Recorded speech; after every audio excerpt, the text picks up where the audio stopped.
When coaching youth soccer, the key to motivating soccer players is to help them motivate themselves. First, you need to set the example. This means that you need to use the golden rule and speak to them the way you wish them to speak to you and the way you hope they speak to themselves. Let me explain. Using positive reinforcement will go a long way to helping players feel good enough about themselves and their soccer game to want to strive for more. How? It is really very simple. Focus on the positive things and do not focus on the negative things. We live in a rat race society where we tend to compare ourselves to others much of the time.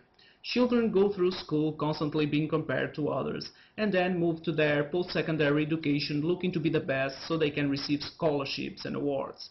They want to please their parents and they want to do well. They often focus on what they did wrong and what they did not do. In the end, they can feel very frustrated, angry, and can feel like a failure. And this attitude can be carried onto the soccer field. Using positive reinforcement means focusing on the positive and what went right. There is no need to look at what a player did not do properly. You may ask, how do you help a player correct a poor technique or improve their soccer game without looking at what they did improperly? Well, that's a good question. On soccer coaching, the key is to look at what they did right and say that you want to see them do it again.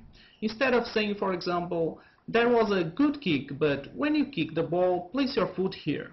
Try saying something like, hey, on the last penalty kick, you had great follow-through and made the shot. Let's see that again this time. Try placing your foot here.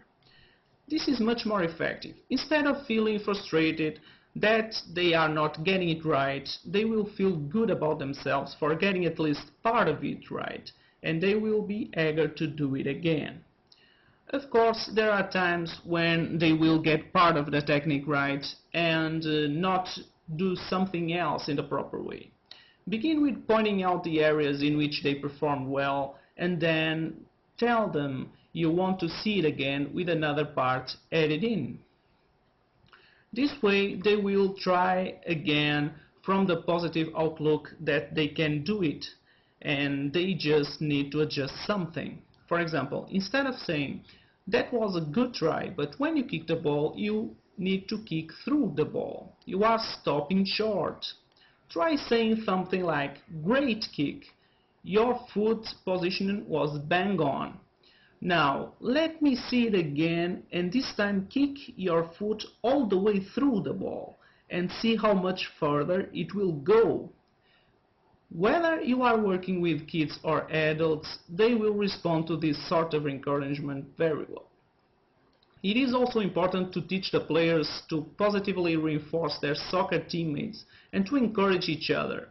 In this way, players will feel even better about what they have accomplished, especially when they are nearing adolescence and their peers begin to have a greater influence on them than the adults in their lives do. Motivating soccer players is about helping them feel good enough about themselves and what they are doing that they decide to strive for more.